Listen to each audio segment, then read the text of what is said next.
Mtakatifu aliyoikataa dhambi na kukaa katika usafi.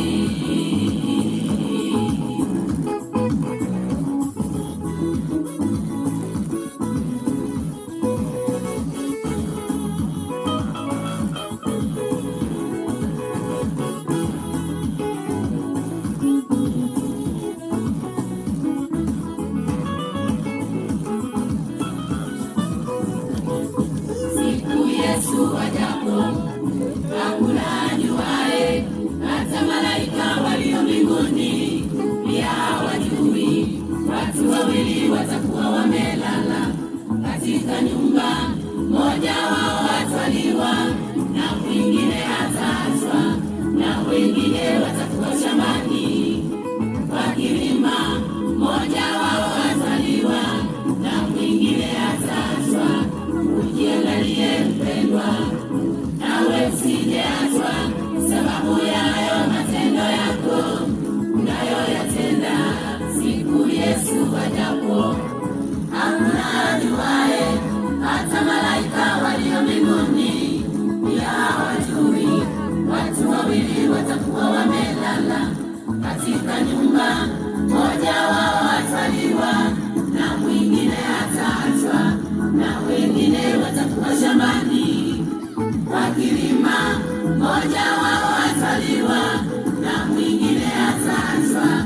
Ujiangalie mpendwa, nawe usijeachwa, sababu ya hayo matendo yako unayoyatenda.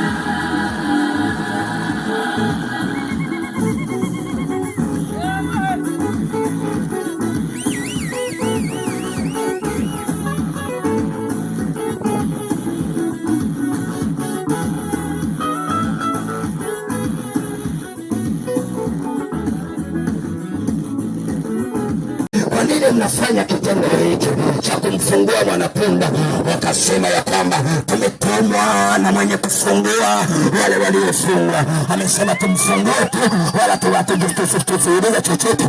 Sisi tulichoambiwa ni kumkuta mwanapunda, halafu tuanze kumfungua. Huenda amefungwa kwenye miguu, hawezi kutembea. Huenda amefungwa kwenye mikono, hawezi kutembea. Sisi tulichoagizwa hatujui, ni kwamba tufungue, tumpeleke kwake. Bwana Yesu asifiwe. Bwana Yesu asifiwe. Wakamfungua mwanapunda Bwana. Walipomfungua chapu chapu, wakampeleka kwa Yesu. Watafuta tumemleta Bwana, wakamleta kwa Yesu.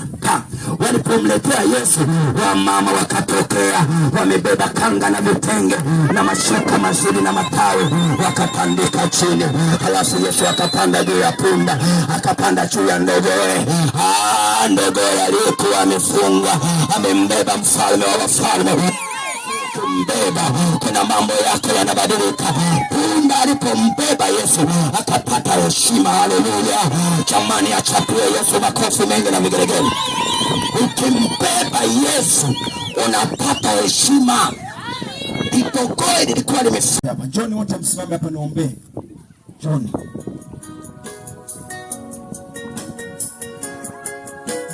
sasa amekuja Yesu.